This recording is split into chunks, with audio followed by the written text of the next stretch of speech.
When was the last time you heard anyone talk about Bimota with the energy the brand used to create? Almost never. And that says everything. There was a time when this Italian manufacturer dominated MotoGP podiums and collector garages worldwide. A small workshop in Rimini crafted motorcycles that Ferrari owners coveted, machines that commanded $80,000 price tags, and year-long waiting lists. For decades, Bimota felt like a guarantee. If you wanted the ultimate fusion of art and engineering, you bought Italian. The momentum was real, and the brand rode it all the way to global recognition. But momentum only lasts if the world around you does not change too quickly. Financial instability hit repeatedly, partnerships with Japanese giants collapsed spectacularly, and the exclusivity that once made Bimota so desirable slowly turned into inaccessibility. The name stayed familiar among enthusiasts, but the influence faded. So today's question is simple. How did Bimota rise this fast? And what pushed it into a slow but undeniable downfall? To understand the collapse, you need to understand what made Bimota legendary in the first place. Founded in 1973 in Rimini, Italy, the company's name itself was an acronym. It took the first two letters from each founder's surname, Valerio Bianchi, Giuseppe Mori, and Massimo Tamburini. From day one, these three visionaries weren't interested in competing with the Japanese mass-market manufacturers. They weren't trying to build motorcycles for everyone. They were creating machines for those who demanded perfection, regardless of cost. The Tamburini factor cannot be overstated. Massimo Tamburini wasn't just a designer. He was a motorcycle visionary whose genius would later create the legendary Ducati 916 and MV Agusta F4. His obsessive attention to detail established Bimota's aesthetic DNA. Aggressive, yet elegant. Technical, yet artistic. Every curve, every component placement was deliberate. Nothing was an afterthought. Bimota positioned itself in the market with a premium pricing strategy that seemed almost absurd to outsiders. While Honda was selling perfectly capable motorcycles for $3,000, Bimota charged $15,000 for their entry-level models. This wasn't just marketing, it was a philosophical statement about what a motorcycle could be when cost wasn't the primary constraint. Racing success provided the credibility that justified these prices. Bimota didn't just build pretty motorcycles. They built machines that consistently secured World Superbike Championships and MotoGP podium finishes. Their factory racing programs validated what owners were experiencing on the streets. These weren't just status symbols. They were genuinely superior performance machines. The exclusivity model further cemented Bimota's position. Annual production runs limited to 200 to 500 units created artificial scarcity that drove demand. Each motorcycle wasn't just purchased, it was allocated to worthy customers who often waited years for delivery. This wasn't a company trying to maximize sales, it was a workshop creating mechanical art pieces for a select few who understood their value. Bimota's story didn't start in a corporate boardroom. It started in a small workshop where three friends believed they could build better motorcycles than the Japanese giants. Their breakthrough in the 1970s came from a simple yet revolutionary idea: take reliable Japanese engines and wrap them in innovative Italian chassis designs. This hybrid approach allowed them to focus on what they did best: chassis dynamics, ergonomics, and aesthetic design, while leveraging the engineering reliability of mass-produced engines. The Chassis Revolution in 1991 exemplified this philosophy. The Chassis Hub Center steering innovation made every other motorcycle look outdated overnight. While conventional front forks had been the standard for decades, Bimota reimagined the entire front suspension system, creating a hub steering design that separated braking forces from suspension movement. It wasn't just different, it was fundamentally better from an engineering perspective. Celebrity endorsements came naturally as Ferrari collectors started adding Bimotas to their garages. These were not marketing arrangements. They were genuine enthusiasm from people who recognized exceptional engineering when they saw it. The association with Italy's automotive aristocracy validated Bimota's luxury positioning and attracted an entirely new category of wealthy enthusiasts who had previously ignored motorcycles altogether. Racing success provided the technical validation these premium prices demanded. Virginio Ferrari's 1987 World Superbike Championship proved that Bimota could compete with factory teams, despite operating on a fraction of their budgets. This was not just about prestige. It demonstrated that Bimota's approach to chassis design and weight reduction created tangible performance advantages that even professional racers could leverage. Global expansion followed as exclusive dealer networks formed in 15 countries. These were not traditional motorcycle dealerships. They were boutique showrooms more akin to high-end art galleries than vehicle retailers. Waiting lists stretched 2 to 3 years for popular models, and the concept of negotiating price was non-existent. You paid what Bimota asked, or you simply did not get one. When Bimota officially dominated the ultra-premium motorcycle segment in the 1990s, the change in the industry was immediate. This was not mass production anymore. It was automotive artiste with prices to match. Models like the TZ2D and V-Do commanded between $75,000 and $100,000. And rather than depreciate like normal vehicles, they appreciated in value faster than most luxury cars. Original owners often sold their bikes years later for more than they initially paid, creating a collector market that further fueled demand. The cultural impact extended beyond enthusiast circles, as Bimotas appeared in movies, prestigious automotive shows, and private collections of celebrities. Museums displayed them as rolling sculptures alongside fine art pieces. The brand transcended the motorcycle industry to become a lifestyle statement. Owning a Bimota said something about your appreciation for engineering excellence and aesthetic refinement. Technical leadership came through pioneering use of materials and designs that would eventually influence the entire industry. Carbon fiber frames, advanced suspension systems, and aerodynamics that seemed radical at the time became industry standards years later. Bimota was not just building exceptional motorcycles. They were showing the entire industry what was possible when cost constraints were removed from the equation. The collector market validated these innovations as vintage Bimotas routinely sold for 300% of their original manufacturer, suggested retail price at auction houses worldwide. Models that originally retailed for $30,000 in the 1980s were commanding $90,000 or more at collector auctions by the early 2000s. This appreciation curve created a virtuous cycle. New buyers justified the high purchase prices partly because they viewed the motorcycles as investments rather than depreciating assets. Racing pedigree continued to grow as Bimota factory teams competed in World Superbike, MotoGP, and the Isle of Man TT with consistent podium finishes. These were not marketing exercises. They were genuine development programs that tested new technologies under the most demanding conditions before implementing them in production models. The track-to-street technology transfer was direct and transparent to enthusiasts who followed racing. By 2005, however, Bimota faced a problem most exclusive brands never recover from. They were selling motorcycles but making almost no money doing it. The production scale economics had become unsustainable, as building just 200 units annually meant every component cost approximately 10 times more than mass-produced alternatives. While large manufacturers could amortize development costs across hundreds of thousands of units, Bimota was spreading those same costs across a few hundred motorcycles. The aging customer base presented another challenge. Core buyers were getting older, while younger enthusiasts simply could not afford $80,000 entry prices. The demographic that had fueled Bimota's rise was gradually aging out of active motorcycle riding, and the next generation of wealth had not developed the same appreciation for mechanical craftsmanship in an increasingly digital world. Japanese competition had evolved dramatically. Honda, Yamaha, and Kawasaki were now producing limited edition models that offered 90% of Bimota's performance at 40% of the price. What is more, these were not just competitive alternatives. They were reliable, dealer-supported products with warranty coverage and readily available parts. The performance gap that had justified Bimota's premium was steadily eroding. Parts and service had become a nightmare for owners. The global dealer network could not maintain inventory for low-volume production, creating customer service disasters where simple maintenance items could take months to source. Owners of $80,000 motorcycles found themselves waiting weeks for basic components while their investments sat unrideable in garages.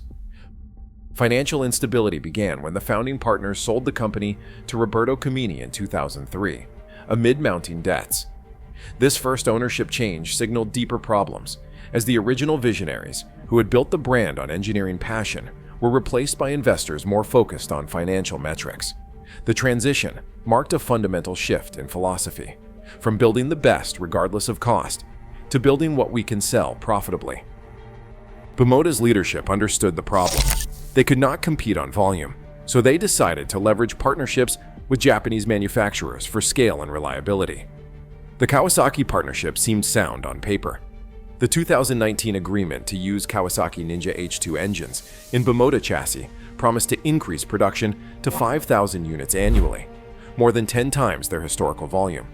This would allow them to amortize development costs across more units while maintaining their premium pricing. A parallel Suzuki collaboration developed alongside, using Suzuki GSX-R powertrains for entry-level Bimota models. The plan was to create a tiered product lineup with accessible Bimotas starting around $25,000 that would introduce younger riders to the brand before they graduated to the flagship models. This two-pronged approach seemed to address both production scale and demographic challenges simultaneously. Investment requirements were substantial, approximately $50 million in development costs and factory retooling to accommodate Japanese engine integration. This represented a massive bet for a company that had historically operated with minimal capital expenditures. External financing was secured on the promise that these partnerships would transform Bimota from a boutique workshop into a profitable niche manufacturer. The market positioning promise remained focused on maintaining Italian exclusivity while achieving Japanese reliability and production efficiency. Marketing materials emphasized that nothing would change about Bimota's design philosophy or attention to detail. They would simply be leveraging proven powertrains to eliminate the reliability issues that had plagued some of their in-house engine developments. Timeline commitments made to dealers and customers were based on optimistic partnership projections. New models were announced with specific delivery dates, and deposits were collected based on these promises. The anticipated production schedule called for the first partnership models to reach customers within 12 months of the initial announcement. That was an aggressive timeline even for established manufacturers. On paper, the partnerships looked perfect. Italian design meeting Japanese engineering reliability. In reality, cultural and technical integration proved impossible. The Kawasaki integration failures became apparent almost immediately. Engine mounting, electronics compatibility, and chassis dynamics required complete redesigns that delayed production by 18 months. What seemed like a straightforward engine swap revealed itself to be a fundamental engineering challenge, as the Japanese powertrains had been designed with entirely different chassis philosophies in mind. The Suzuki development collapse was even more dramatic. After investing $15 million in development costs, fundamental disagreements over design philosophy ended the partnership entirely. The Japanese engineers prioritized reliability and manufacturing efficiency, while the Italian designers refused to compromise on weight, aesthetics, or handling characteristics. The cultural clash was not just about motorcycles. It reflected fundamentally different approaches to engineering that proved incompatible. A customer deposit crisis emerged, as hundreds of enthusiasts had paid substantial deposits for motorcycles that would never be produced. Some had been waiting over 2 years with money tied up in pre-orders for models that existed only in promotional materials. The communication breakdown created a trust crisis that damaged relationships with Bimota's most loyal supporters. Dealer network abandonment accelerated as frustrated retailers started dropping Bimota franchises when promised models failed to materialize. These were not just sales outlets. They were brand ambassadors who had invested in specialized tooling, training, and facilities to support the unique requirements of Bimota ownership. As dealers were abandoned, owners found themselves with increasingly limited options for servicing their investments. Legal battles began as partnership terminations led to lawsuits over intellectual property, development costs, and contract breaches. The litigation consumed resources that should have gone toward product development and drained the already limited financial reserves. More importantly, it created an atmosphere of uncertainty that further eroded consumer confidence in the brand's stability. Over the next 3 years, the answer became clear. The partnerships had not saved Bimota.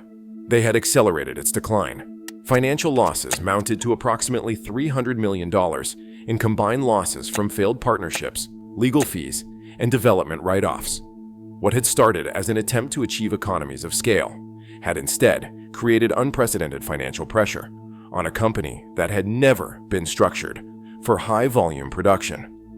Production numbers collapsed from an already limited 500 units annually to fewer than 200 motorcycles worldwide. The reduced volume created a downward spiral, with fewer motorcycles to sell, the per-unit costs increasing further, making each bike less profitable and limiting resources for new development.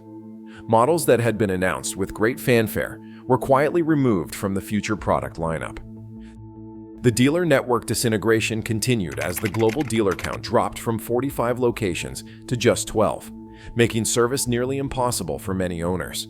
Regions that had previously supported multiple Bimota dealers now had none, leaving owners to ship their motorcycles hundreds or even thousands of miles for routine maintenance. The service infrastructure that had supported the premium pricing vanished almost overnight. Resale value destruction followed as used Bimota values plummeted approximately 60% as parts availability and service support disappeared. Models that had once appreciated in value now faced the opposite trajectory, turning prized investments into depreciating liabilities. The collector market that had previously created a floor under used Bimota prices evaporated as even enthusiasts questioned the wisdom of purchasing motorcycles that might become unserviceable. Ownership changes accelerated with 3 different ownership groups between 2019 and 2023, as each struggled with mounting debts and operational challenges. Each transition brought new promises of revival and stability, but the fundamental business model flaws remained unaddressed. The rapid turnover in leadership created strategic inconsistency that further confused dealers, customers, and potential investors. What exactly went wrong? It came down to 3 critical mistakes. First, Bimota confused partnership with salvation. They believed Japanese efficiency could solve Italian craftsmanship challenges without understanding that exclusivity and mass production are fundamentally incompatible business models. The qualities that made Bimota special, handcrafted attention to detail, uncompromising design choices, and boutique production values, could not be maintained while pursuing volume production. Second, they promised what they could not deliver, taking customer deposits and dealer commitments based on partnership projections rather than proven capabilities destroyed decades of trust. The timeline over promises were not just minor delays. They represented fundamental misunderstandings about the complexity of the integration challenges. In many cases, the promised products were technically impossible given the constraints of the partnerships. Third, they abandoned their core competency. Instead of perfecting small-batch Italian engineering, they chased scale that eliminated everything that made Bimota special in the first place. The brand had been built on doing what others would not, pursuing engineering excellence without compromise. The partnerships fundamentally shifted this philosophy toward doing what others already did, just with different styling. By comparison, success stories like Ducati maintained Italian identity while achieving scale through careful brand management and gradual expansion. Ducati never abandoned their engineering philosophy, but instead found ways to make it economically viable at higher production volumes. They understood that their Italian identity was their primary asset and protected it through every phase of growth. The current state reality is stark. 2024 production was fewer than 200 motorcycles annually, with limited global availability and uncertain future ownership. The brand that once defined the ultra-premium motorcycle segment now exists in a strange limbo, not quite gone, but no longer leading or defining the category it helped create. New models are announced periodically, but reach few customers, and the technological innovation that once defined the brand has stagnated. Roberto Camini, former Bimota owner, once said the partnerships were necessary for survival in the modern motorcycle market. 6 years and $300 million in losses later, Bimota produces fewer motorcycles than ever while struggling with basic operational stability. The partnerships that were meant to ensure survival instead accelerated the decline, creating financial burdens the company simply could not sustain. The universal lesson is clear. Exclusivity and accessibility are opposing forces. Trying to achieve both simultaneously often results in achieving neither. Bimota could not maintain what made them special while pursuing volume production, and they could not achieve volume production without abandoning what made them special. This fundamental contradiction doomed the partnership strategy from the beginning. The future remains uncertain. With current ownership changes and production limitations, the question becomes whether Bimota can survive as anything more than a nostalgic footnote. The brand that once defined motorcycle excellence now struggles to remain relevant in conversations about premium motorcycles, overshadowed by manufacturers who better understood how to evolve without losing their identity. In a market transformed by global manufacturing, digital technology, and changing consumer preferences, Bimota's story reveals a profound truth about luxury and adaptation. It was not just a brand that failed. It was a philosophy of perfection at any cost that could not survive as the world changed around it. $300 million in losses, 3 ownership changes in 4 years, 60% collapse in resale values, 200 annual production worldwide, 12 remaining global dealers. The numbers tell a story of unsustainable dreams and the dangerous allure of scale. What separates luxury from legacy is the ability to evolve while preserving the essential. Do you believe exclusive craftsmanship can survive in our mass market world? Comment below and subscribe. What vanishes next might surprise you.